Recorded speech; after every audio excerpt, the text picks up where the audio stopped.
Hello, everyone, and welcome to Healthy Tummies, Breastfeeding and the Gut Microbiome. We've got a really exciting panel today.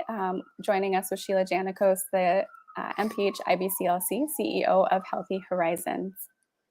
I'm just going to give it one moment for people to slowly join. People are joining us from Facebook, from LinkedIn, and from YouTube.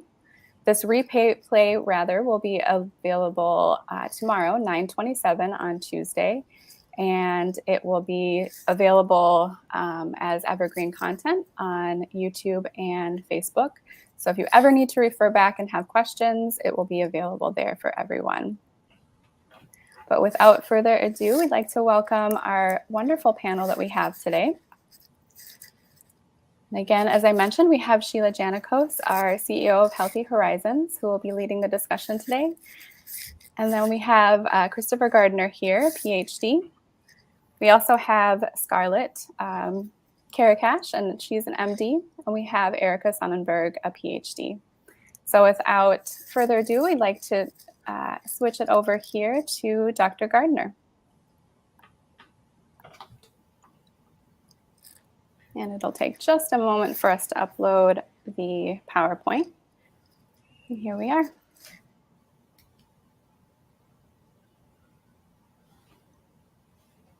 And that looks great on screen. I'd like to just welcome everybody and thank you so much for joining us today. And I'm really looking forward to learning about this wonderful, very important topic. So Dr. Gardner, the stage is yours.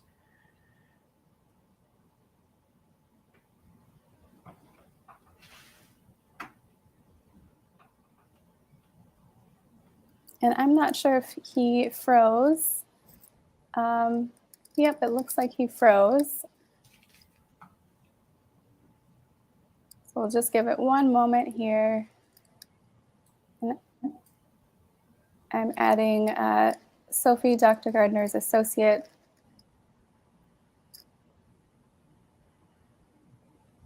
And I'm not sure if anyone is available to just slowly start advancing through the slides as Dr. Gardner joins us back here in just a moment.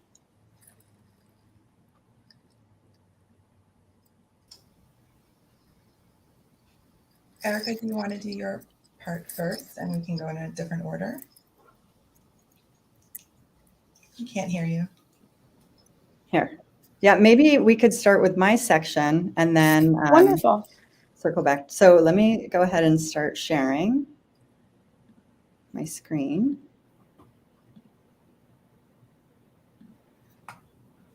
Okay, can everyone see that okay? Wonderful. Okay, great. So my name is Erica Sonnenburg. I'm a senior research scientist at Stanford in the microbiology and immunology department, where I run a lab with my husband, Justin Sonnenburg, and we study the gut microbiome and how it relates to human health. So I wanted to start with this image of the gut microbiome so you guys can all get a sense of what we're discussing today. This is an image that we took in our lab. It's a cross-section of a mouse intestinal cross-section, a colon section.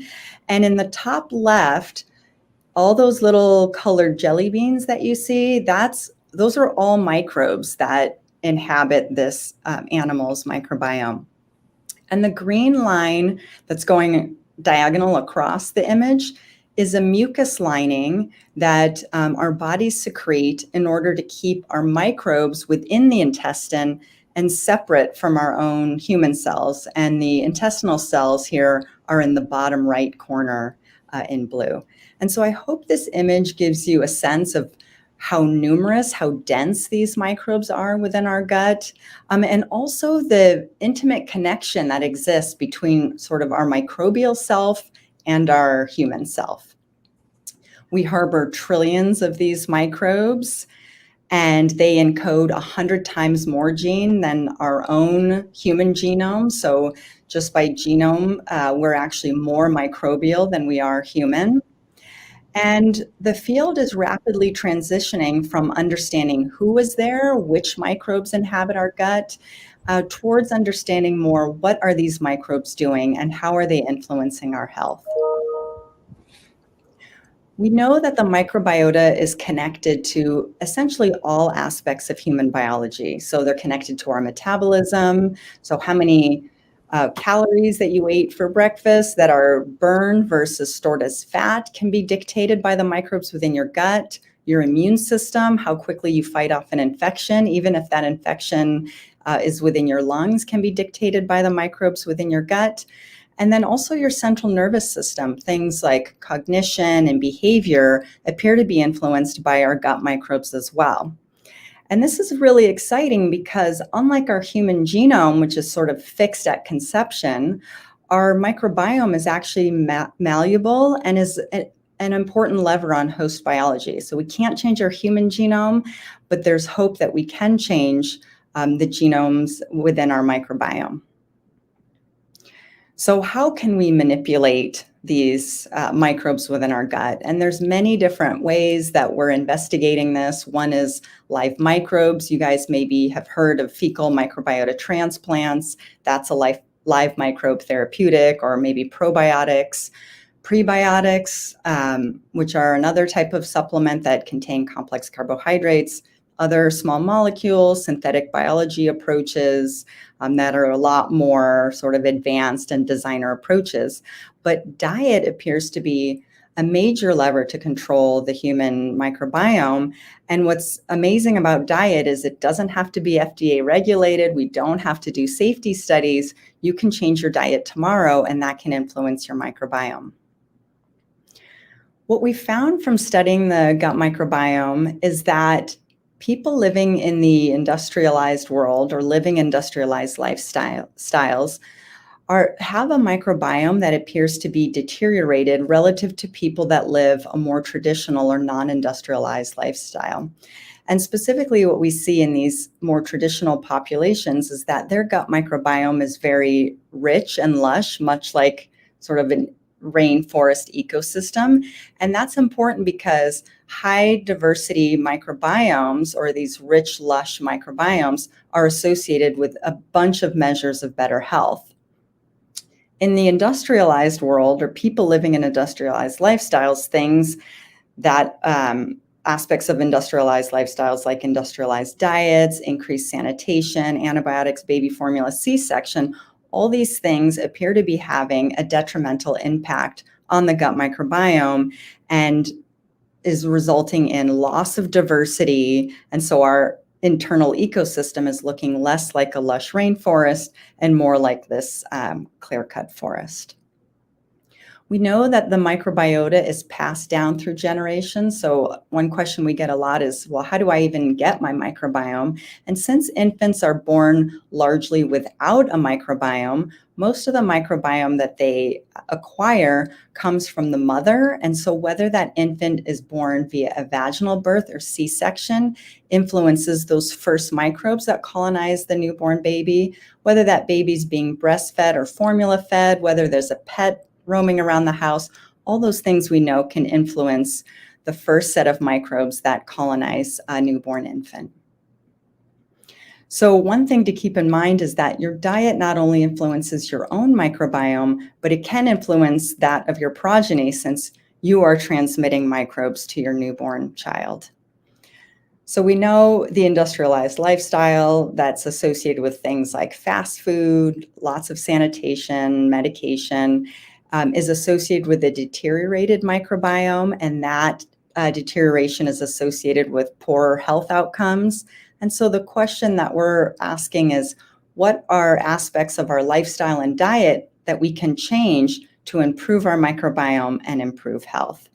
And we created this Center for Human Microbiome Studies at Stanford, in which we're trying to use humans as a model system as opposed to animal models, so we can more quickly understand things that we can change in diet or other aspects of lifestyle that will improve the human microbiome and improve human health. So in this schematic here, I have a cartoon image of a small and large intestine, just to give you a rough idea of what the microbiota is doing. So basically, when you eat a high fiber diet, signified by this head of broccoli on the top, it contains complex carbohydrates that our human genome is not well equipped to digest. And so those complex carbohydrates actually reach the colon, which is where the majority of our microbiome lives. And the microbes within the colon can then digest these complex carbohydrates. They're really good at digesting dietary fiber and complex carbohydrates. They create all kinds of small molecules when they do this. One of the more famous classes of these molecules are called short-chain fatty acids. That can reach our circulation, and then that can influence our immune system, metabolic health, all those things. But we know that the industrialized lifestyle diet is one that's not rich in complex carbohydrates. It's in fact very rich in simple sugars, and those have a very different path as we digest them. Because our human genome is actually very good at absorbing and digesting simple carbohydrates, those get absorbed very early in our digestion. Those cause increases in blood sugar that can lead to all kinds of metabolic derangements, things like diabetes. And unfortunately, it doesn't leave a whole lot of sustenance left for our gut microbes that are sitting waiting in the colon for complex carbohydrates to show up.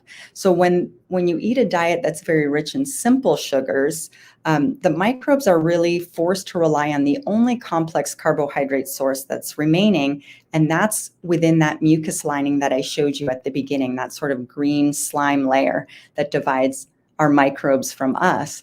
And when the microbes start consuming the complex carbohydrates within that green mucus layer, that can set off all kinds of immune system alarm bells and cause systemic inflammation and a host of other health problems. So we know that our environment is becoming more sanitized over time, and we wondered whether, nobody wants to go back to a time where we don't have antibiotics or that we don't have access to clean water, but we wondered whether something like fermented foods that contain live microbes, if those could be a way of introducing microbes back into our diet in a way that's very safe.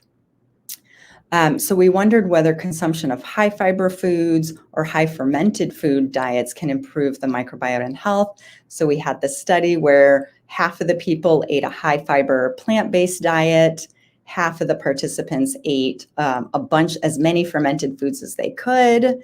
And what we found was that when participants ate a lot of fermented food, it increased the diversity of their microbiota. So at the beginning, they have about 100 different species that we can see in their gut. 14 weeks later, they have close to 140 species within their gut. So that's a huge number of species that they were able to recruit and maintain within their microbiome. So fermented foods does seem to be a way in which we can increase microbiome diversity that is safe, and we don't have to give up all the benefits of sanitation and things like antibiotics.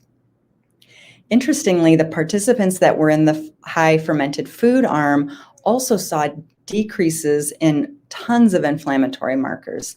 Serum cytokines and immune cell signals all decreased when they were consuming fermented foods. And so this is an indication that simmering inflammation was being sort of reined in when people were having fermented food, and we think that this could have long-term health benefits for these individuals. Interestingly, the high fiber group, we didn't see increases in microbiota diversity or cohort-wide changes in immune status, and we weren't really sure why that was the case. And one hypothesis we have is that when people were eating more complex carbohydrates, in the higher fiber diet, maybe they didn't have the diversity or the right types of microbes in their gut, so they couldn't digest these complex carbohydrates, and it couldn't release these molecules that we know are important for regulating the immune system and metabolic health. And so we're really interested in understanding now whether a combination of a high fiber diet and a high fermented food diet could really improve the microbiota of individuals. And specifically, we're very interested in understanding whether these dietary interventions can improve the microbiota of mothers, since we know that transmission of the microbiome from the mother to the baby is such an important facet of that baby's growing microbiome and their trajectory for health. So now I'm going to go ahead and stop sharing, and we can switch over to the next speaker. I can go ahead.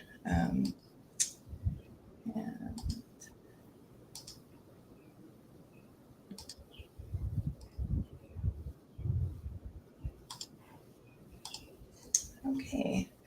So hi, everyone. My name is Scarlett Karakash, and I am a high-risk obstetrician at Stanford, and I'm going to give you a little bit of perspective of what we know and how much we don't know in terms of the microbiome and pregnancy. As we all know, the mom and the fetus are deeply interconnected. They influence each other's well-being. We know very well that pregnancy can affect the mother's short-term health, and certain pregnancy conditions like preeclampsia or diabetes in pregnancy have been associated with long-term susceptibility to disease. The fetus is entirely dependent on the mother, and we also know that the intrauterine environment, maternal conditions, and early exposures influences the fetal and neonatal health. So the concept of the developmental origins of health and disease is this hypothesis that the intrauterine and early life environment affects the fetus and infant's long-term development, since it's a sensitive period and has an impact on the long-term health and development of disease later in life. We know that various pregnancy complications like fetal growth restriction or large babies, small babies, preterm birth, moms with diabetes or high blood pressure and obesity, those neonates share long-term consequences such as hypertension, obesity, and metabolic syndrome. But more recently, there have been studies that show that the microbiome can have a role in the developmental origins of health and disease. Studies, as we just heard, suggest the role of early microbiome as an important aspect of the development of the offspring's health. So changes in maternal microbiome that have been studied and have been associated with childhood outcomes such as preterm birth, certain allergic conditions, metabolic syndrome, and obesity. So what do we know about the factors that shape the neonatal's microbiome? We know that exposure to the maternal microbiome during pregnancy can affect it. The mode of delivery, as we heard, can affect it. We know that the microbiome of babies born vaginally are more consistent with the maternal vaginal microbiome, and those born via cesarean section are more consistent with the maternal skin microbiome. And exposures during early childhood, like breastfeeding, antibiotic use, the food the child eats, and the environment all shape the neonatal microbiome. In our study, we're going to focus on how the maternal diet can impact the infant's microbiome. So what do we know about what happens to the mother's microbiome during pregnancy? The maternal vaginal microbiome has been studied more than other systems in pregnancy because of the thought that changes in this system can influence the risk for preterm birth, which is a major cause of neonatal death and long-term complications.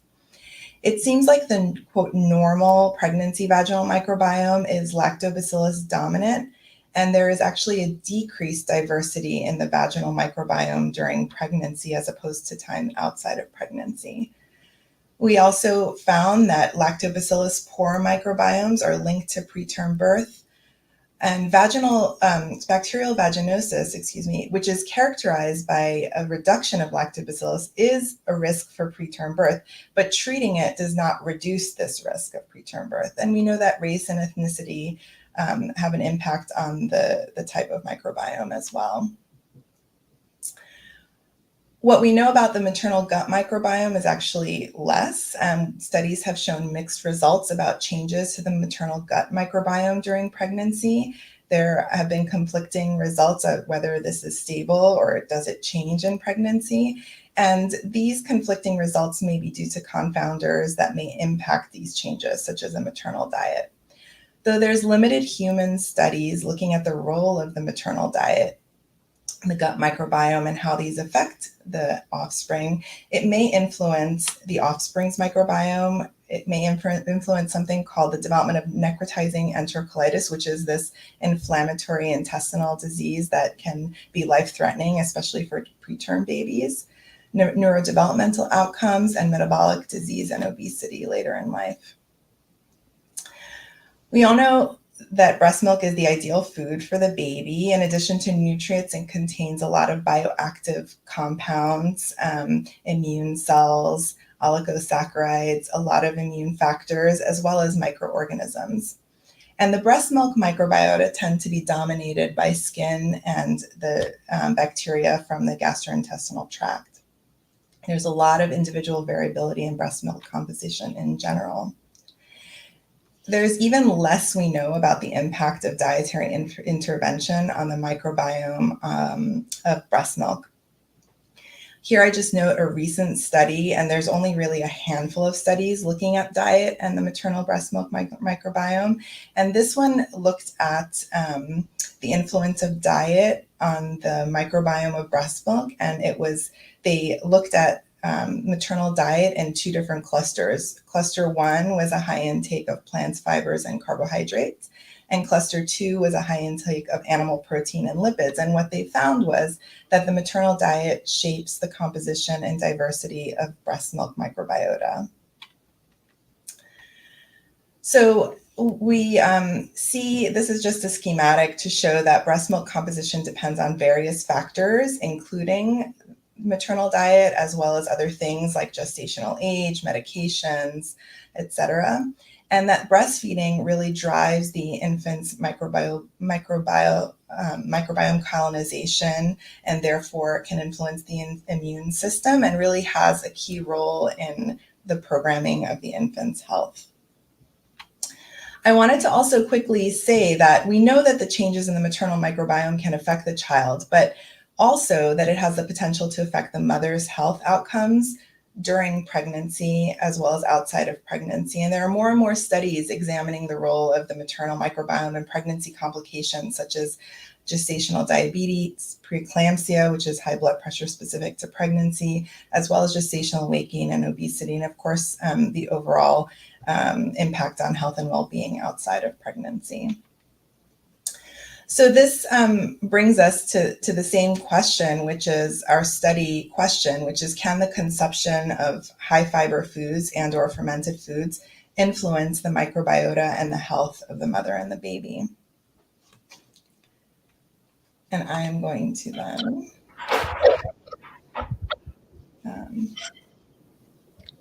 Actually, can you keep going, Scarlett, and I'll use your slides. That was the end of mine. Okay. Well, then we can just talk about the study. Okay. Hey, everybody, so sorry. I am the problem child today. I couldn't get my slides on. It got dropped from the call. Should I jump in here now, gang? All right. So hi, I'm Christopher Gardner. I'm a professor of medicine at Stanford University. My background is nutrition, and I've been at Stanford for 30 years feeding and bleeding people. And I now feed and bleed and poop them all the time. Now that I met Erica and Justin Sonnenburg, doing this for about 8 years now, studying the microbiome, it's been absolutely fascinating. And we have been hooked up with this fantastic center on our campus, the Human Immune Monitoring Center, where they can look at these inflammatory markers and immune profiling. So we've been doing that. And recently, a woman who's strongly affiliated with Stanford was on her third child and is quite the geek, trying to look up all the ways that she could optimize the microbiome that she passed on to her child. And she couldn't find anything in the literature. And she was well off. And she approached Stanford and said, look, we don't know much about this. And she actually happened to be a past advisee of mine many, many years ago.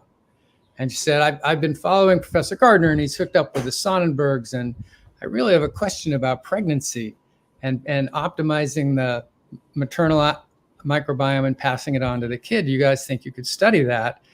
And we found Scarlett. So Dr. Karakash was just a perfect match for us for all this. So we already had a trifecta of diet, the microbiome, and inflammation immune function, and we just needed to apply that to a study population.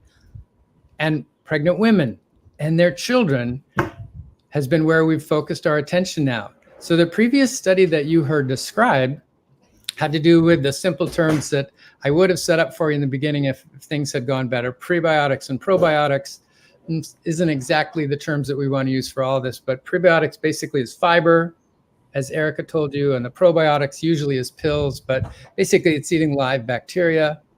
And so we've done this fantastic study where some ate more fiber and some ate more fermented food, but that's not mutually exclusive. You could eat more fiber and more fermented food. And we need a control group also. So in our new study, we're trying to get 130 pregnant women. Now, if the audience here is breastfeeding moms, it's too late for you. You can learn about the study because we will be getting 130 pregnant moms in their first trimester and be collecting some samples at baseline when we get them at the beginning of the beginning of the third trimester and just before the child's born. So we'll have 3 samples taken there. And then when the child comes, we're going to follow both the child and the mom for 18 more months. And mostly it's going to be stool samples. And yep, poop is pretty icky, but we've been working with the Sonnenburgs for so long that actually we've got this all set up. It's as convenient as it could be. You send in that, we get a little bit of blood sampling here and there, very little from the infant. All we ever take from the infant is a heel stick 6 months into the study. And for some moms that are delivering at Stanford, we're going to get some umbilical cord blood, but there's no pain or discomfort involved in that. We've already got about 60 of the women. So we're about halfway there. We're hoping this audience of moms and moms-to-be knows some more moms and would like to contact us. And so we've got some contact information for you to sign up for this study. But as this goes along, we'll be publishing a lot of papers first on the moms and their optimal health, as Scarlett was just describing, but then understanding how to influence the child in the face of gestational diabetes, C-section versus vaginal birth, who got antibiotics and who didn't, who breastfed and who didn't, what foods are you weaning your kids on. So it's very almost exploratory and discovery-oriented study because it's so unique. This has not been done.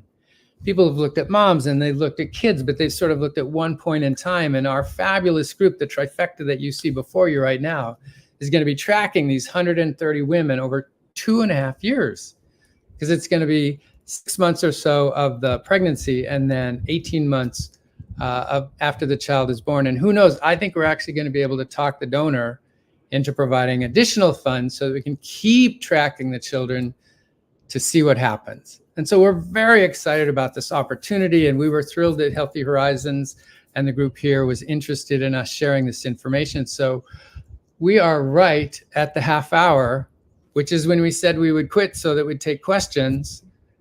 And we are ready for questions. And if anybody noticed, Dr. Karakash and Dr. Sonnenburg are way better at this than me. So they'll probably answer most of your questions, but I will try to chime in from the nutritional perspective whenever I can. Thanks, everybody. That's a lot of really good information. I know that our listeners, especially people who are, worried about, did their baby maybe get enough of the good flora in the baby's gut, and maybe they're worried about the type of birth they had or how they're feeding their baby. And I know there's a lot of research that you're doing, but if we could answer some of these questions for them, I think would be really helpful. So we talked about what is the microbiome and how does it change. And from what I gathered, there's many factors, and that's what you're studying, right? So that's not a simple answer. Would anybody want to just take a 2-second stab at that? Sure, I can. I mean, the microbiome is this collection of microbes that live in our gut. And the reason why it's so hard to easily answer how can the microbiome change is that there are all these different factors that can influence the microbiome, but the other thing is everyone's microbiome is somewhat unique. So a change that could positively impact one person's microbiome may not positively impact someone else's. So for example, in our study, we found that basically everybody that ate fermented food saw positive changes to their microbiome and positive changes to their immune system. So, that might be an example of something where it's just broadly beneficial. But in the high fiber diet arm, we did see more of a mixed effect where it really helped some people and maybe not so much others. And so we're trying to understand, the people that didn't help so much, maybe they needed fermented food too, or maybe there's something else that could be added to the high fiber diet or some sort of other lifestyle change that could improve the microbiome for everyone. So, these are the important questions that, these studies will really help us to be able to answer. I think it's really cool that we know that there's at least something we could do, and adding fermented foods to the diet could be so simple. So if that's even our one takeaway today, I'm super excited about that. So thank you. Okay, so the next question. Oh, okay. So let's see. Somebody just wrote in, I apologize, but do you have any results about diet and microbiome and breastfeeding? Not yet. Okay. The last study was not on pregnant women. It was not on breastfeeding. So this won't be available, unfortunately, for years. I know you probably want that information now because it's very relevant to you. And there isn't a good literature on it, but we will try to get it there for your next child. And then I know this was addressed a little bit, but what is the relationship between a lactating parent's microbiome and the baby's? Is it what the parent's eating and what's going into the milk, or is it the environment that they're being exposed to? It's interesting. There's not a whole lot known about the microbiome within breast milk. There does appear to be microbes there. There's some evidence that those microbes may be colonizing the infant in some cases. But again, this study is something that will really help us to understand that. One thing that I want to mention about breast milk that I think, maybe a lot of people don't realize is, we think of breast milk as being beneficial for babies because, they provide nutrition for the growing infant. They provide, immune cells, antibodies to help them fight infection. But one of the major components of breast milk is this thing called human milk oligosaccharides, or HMOs. And it was really a little bit confusing why there was so much of this HMOs in breast milk, because we know that the human body can't digest these types of oligosaccharides. And turns out these HMOs are actually digested by the baby's growing microbiome. So breast milk doesn't just contain nutrients for the growing infant. Mothers are actually putting nutrients for the infant's microbiome within their breast milk. So these human milk oligosaccharides appear to be a key component of breast milk to ensure a healthy microbiome in the developing infant. I love the HMOs in breast milk. That's one of my favorite nerdy topics. So thank you for bringing that up. We did talk about the birth, just quickly, maybe impacting the baby's gut. Any comments on that anybody wanted to make? Dr. Karakash, maybe? Yeah, sure. The mode of delivery or type of birth, vaginal versus cesarean section, does influence the baby's microbiome along with everything else that we've been discussing. And, we don't really, there is, I'm sure someone's thinking about it, the idea of vaginal seeding, where you take the vaginal secretions of the mom and kind of rub it on the baby after birth. The idea is to try to get the vaginal microbiome or the bacteria from the vagina onto the baby. And this is popular in certain places. It's something that we don't know a lot about. We don't know, first of all, there's a lot more to labor and vaginal delivery than just going through the birth canal and acquiring the bacteria.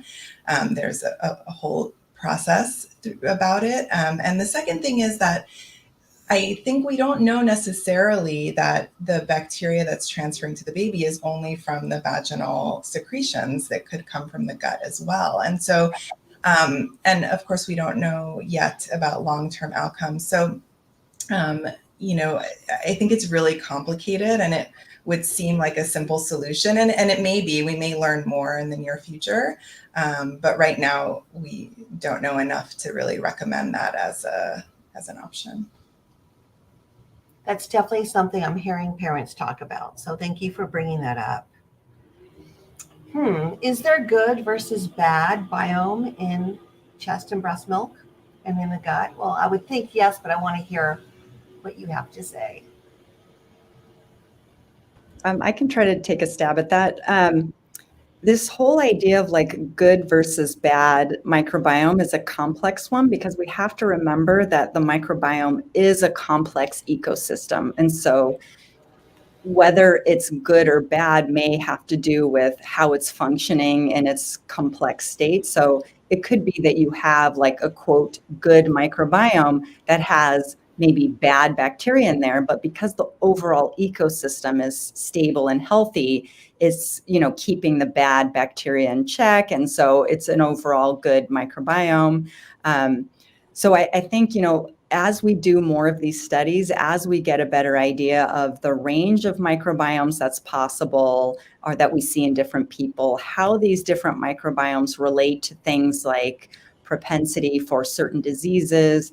For infants, we're very interested in immune system development because specifically in industrial lifestyle infants, we find a huge increase in things like childhood allergies, food allergies. These kinds of things are becoming a growing problem in the industrialized world. And we're wondering if, the microbiome is part of the reason why we see these problems developing here. So, our goal is with these studies that we can get a better sense of like, what does a good ecosystem look like, even if it maybe has some bad bacteria in it versus a bad ecosystem. And right now, the one answer we have for that appears to be diversity. You want to have a complex ecosystem. But beyond that, it's really hard to compare one person's microbiome against another's.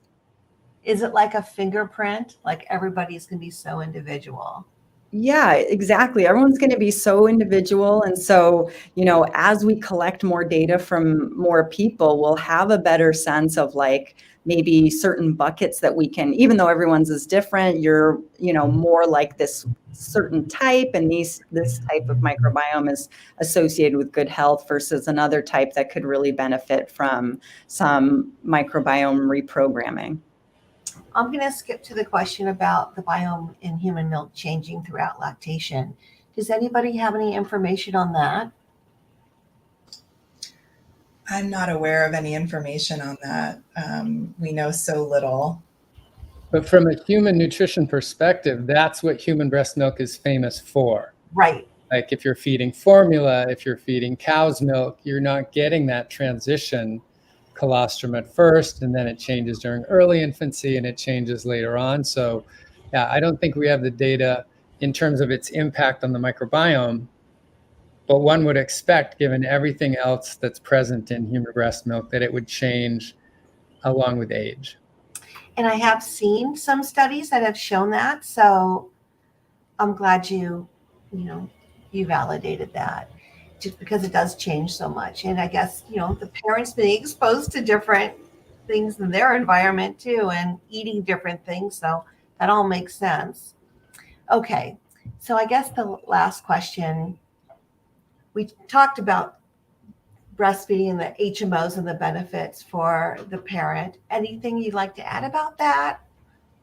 Because I think that any last tidbits that you think would be good would be nice to hear now. One thing I would like to add is, I'm a mother myself. Both of my infants were born by C-section. And as someone that studies the gut microbiome, I'm just like, oh, this is a disaster. This is not how I wanted my infants' microbiomes to start out. But the amazing thing about the microbiome is the fact that it's malleable. Like it does change as we change our lifestyle or change our diet. So I would say that, you know, even though my kids were born by C-section, I thought, okay, it's not the best start, but what can I do now to improve my kids' microbiome? And I was a very avid breastfeeder, and I felt like that was really important to help get my kids back on track. And then, you know, as I'm weaning my kids onto solid foods, I'm thinking about things like high fiber diets that we know can be beneficial. I'm thinking about fermented foods and yogurts and things that, you know, I can really help to improve the health of my kids' microbiome. So the amazing thing about the microbiome is that it's so responsive. And I feel like people can get so just feel like they've done everything wrong and it's too late. And I would just say it's never too late. We can always do things, and our microbiome can respond and get us to a better place than where we are. That's the best news of the day. Because I do think that parents can feel bad. Obviously, they had no control, but there's so many things we could do. And I don't think many people think about feeding their children or their babies fermented foods too. So I think, you know, excited for baby yogurts. So I think that's interesting. Thanks for sharing that. Any last words that you would like to offer before we go to the next? Dr. Gardner, anything? Yeah, so one of the things that I have loved about this whole field is, oh, this is so exciting. We're going to learn about the microbiome, and now we're going to find out what people should really be eating, and they should be eating high fiber food. Wait, we've been saying that for so long. We've been trying to get people to eat whole grains, legumes, whole fruits, not fruit juice, right? Plenty of vegetables. And so one of the fascinating things here that came up as Erica was describing is this diversity issue. And yes, we have some pre and probiotics available in supplements, and that's great. I'm not sure we know exactly what each one of those supplements can do. And again, once you put that into the mix, hard to decide what that's going to do for the ecosystem. So a safe bet right now is to get a variety of vegetables and beans and fruits and grains. And the fermented food thing actually historically is quite interesting. I mean, people fermented food because they didn't have refrigeration. So we really evolved with a lot of fermented foods in our guts. And so this idea of pickled vegetables and sauerkraut and kimchi, yogurt and kefir, those are really, honestly, pretty great foods. There's really nothing bad I have to say about any of those, except for the yogurt that's full of sugar. You know, the Health Halo low-fat pineapple, guava, blackberry yogurt that's really got more sugar in it than it has yogurt. So you could just get plain yogurt, please, and then put some fruit and nuts on top of that. That would be a great way to get that going. I also think some of the kefirs are really not, Erica may be able to address this, not really traditionally fermented. And actually, maybe Erica would expand on this as you're going out looking for some of these fermented foods. I've heard recently that there's a new kombucha offered in Costco where they've actually killed all the bacteria off to stabilize it and sterilize it, and then they add it back at the end. And what you can be looking for now is the CFU number, the colony forming units. Yeah. What you'll typically see on some of these products is 20 billion, 50 billion per serving or in a pill. And, you know, that we still don't know what that means if you're adding it after the fact as opposed to traditionally fermenting it. And so there may be benefit, but if your listeners can imagine, there are so many possibilities out there, but as scientists, it will be quite a while before we can say, what does A do? What does B do and C do? What do A and B do together? B and C and ABC all together? That's several different studies right there. So we will keep working on it so we can help you. And in the meantime, eat a diverse whole food diet with lots of fiber and fermented foods.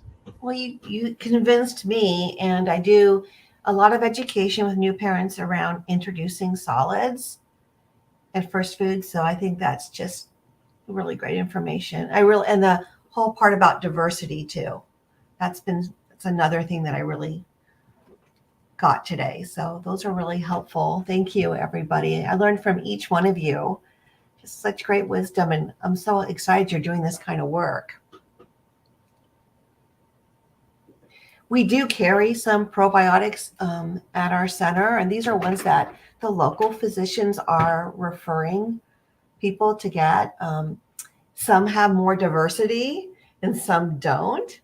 It's funny, the one that doesn't have the diversity is the one that's supposed to unlock the HMOs. So there were some studies at UC Davis on that.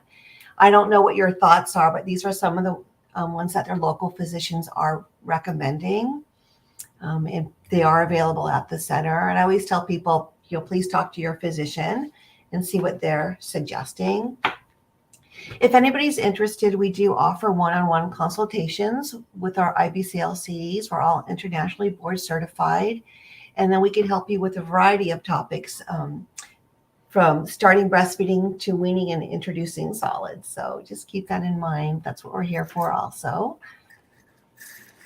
And to learn more, you could go to our website, which is healthyrises.com. We're also going to be on Facebook, Instagram, Twitter, LinkedIn, and we're here for you. And we do have a little QR code in case people have questions. They could also scan that, or they could also email. Azar, would you like to say anything else at the end? No, we're so grateful for your time and this powerhouse team advancing science and our understanding of the human body. And also just for, spending some time with the parents today that are joining us both live and also for after on the replay. Replay is available tomorrow on healthyhorizons.com/events, available to everyone. And I leave the floor to this powerhouse team. If you have anything last minute to say about the study and where to find that information. Dr. Gardner, would you like to talk about the study for a second? Yeah, just to finish that up. Interestingly, we've had the study restricted to the Bay Area for quite a while, and we just had the capacity to extend it to all of California. And the way we can do this is, as we've always been doing, the stool samples that we ask for are all done at home. It's actually very convenient, and it's all set up nicely. And it actually, as icky as it is, lots of people have had no problem doing it at all. In fact, it's less icky than before. It used to be that you had to take a stool sample, put it in your freezer, remind your family not to thaw the poop in your freezer. And we don't do that anymore. We have this fabulous new kit, and you put a small sample into a tube that's got a stabilizer fluid in it, and it's got a little steel ball, and you shake it up, and it doesn't have to be frozen, and you mail it in. So we are looking for another 60 women, preferably by the end of the year. And when you join up, this is going to be you for the last 2 trimesters of your pregnancy. And so that QR code will work really well. We have the email of our study coordinator, Taylor, KL@stanford.edu, but an easier email is nutrition@stanford.edu if someone wants something easier, or to look up what Taylor came up with as a very excellent acronym for this, the MOM study. Isn't that brilliant? Maternal and offspring microbiome study. So Google moms at Stanford. One of these will come up, and there's a screening questionnaire that you go through to see if you're eligible. Again, my assumption is that a lot of your listeners aren't eligible because they're farther along, but I'll bet you a lot of your listeners want us to develop more science here. So all these moms are going to move on, and then they're going to breastfeed, many of them, right? Don't you want to know? And that's part of our study, is designed to follow the infants for 18 months, look at breastfeeding practices, look at transitions, look at weaning foods that they're putting them on, see what actually happened to the moms who had gestational diabetes or got antibiotics or had C-sections. We're going to have this fabulous data. So if you could help us get these last 60 or so women, we will have data to share with you, and we'll have even more science to help the moms out there. I can't wait to hear the outcome of that study. That will be so amazing, or multiple studies, I guess. Great. Well, thank you everybody for joining us today. And again, we will have this on our website. And eat your fermented foods and think about diversity. Thank you all. Thank you. Bye. Thank you, Rockstar.